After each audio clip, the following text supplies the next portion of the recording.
Hello everyone, আসসালামু আলাইকুম। যে যেখান থেকে ভিডিও দেখছেন সকলকে জানাই আন্তরিক শুভেচ্ছা অভিনন্দন। সকলকে মোবারকবাদ জানিয়ে আজকের ভিডিওটি শুরু করছি। তো ভিডিওতে দেখতেই পাচ্ছেন আমরা কোন জায়গায় চলে আসছি। জায়গাটি হচ্ছে কিশোরগঞ্জের নিকলি হাওর মিঠামইন। এমন কোনো মানুষ নাই জায়গাটি চিনেন না বা পরিচিত না। সারা বাংলাদেশ জায়গাটি ভাইরাল জায়গা। জায়গাটি নির্মাণ করেছেন, দেখতেই পাচ্ছেন খুব সুন্দর একটি মনোমুগ্ধকর দৃশ্য।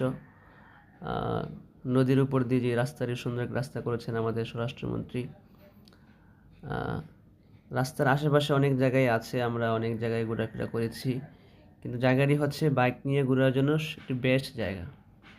যদি কেউ যেতে চান অবশ্যই বাইক নিয়ে যাবেন। বাইক ছাড়া গেলে তেমন একটা আনন্দ পাবেন না, অনেক টাকা খরচ হবে। বাইক নিয়ে গেলে সেটা আপনার জন্য অনেকটাই সুবিধা হবে। তো আমরা অল্প কিছু জায়গা দেখানোর চেষ্টা করেছি, সবগুলো জায়গা আমরা দেখাতে পারিনি, এই জন্য আন্তরিক দুঃখিত। দেখতেই পাচ্ছেন যে জায়গাটি আমরা বারবার দেখাচ্ছি, এই জায়গাটি হচ্ছে ভাইরাল জায়গা। দূর দূরান্ত মানুষ এখানে দেখতে আসে শুধু এই জায়গাটি দেখার জন্য। দেখার মতো তেমন কিছুই নেই, তবে নদীর উপর দিয়ে যে রাস্তাটি আসছে অনেক দূর পর্যন্ত জায়গাটি আসছে, অনেক দূর পর্যন্ত। প্রায় আমরা বাইক দিয়ে রাইড করেছি প্রায় 25 কিলো, তারপর আমরা শেষ করতে পারিনি। তারপরে আমরা ওদিকে আর যাওয়া হয়নি। সামনে ছিল আপনার স্বরাষ্ট্রমন্ত্রীর বাড়ি, তারপর বিভিন্ন ছিল।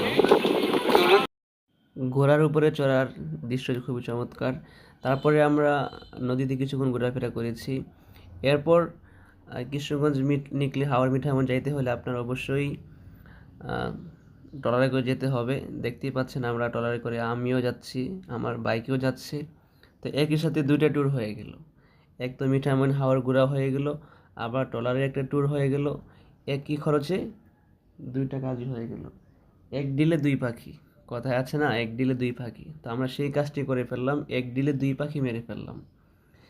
তো এই জায়গাটি আমার কাছে অনেক অনেক ভালো লেগেছে, এই জন্যই এই জায়গাটি আমি বারবার আপনাদেরকে ভিডিও দেখানোর চেষ্টা করতেছি।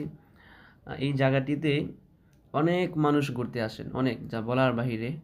আমরা শুক্রবারও যাইনি, বৃহস্পতিবার যাইনি, আমরা সপ্তাহের মাঝখানে একদিন গেছি, সেই দিনও মানুষের দেখার মতো একটি ভিড় ছিল।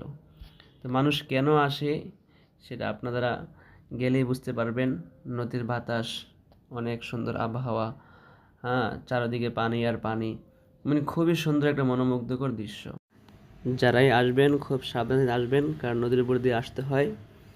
সকলেই ভালো থাকবেন, সুস্থ থাকবেন। আবারও সকলের কাছে রিকোয়েস্ট থাকবে, যে যেখান থেকে আসবেন অত্যন্ত সাবধানতা অবলম্বন করে আসবেন। পুরো জায়গাটি নদীর উপর দিয়ে আসতে হয়। সকলে ভালো থাকবেন, সুস্থ থাকবেন। আসসালামু আলাইকুম।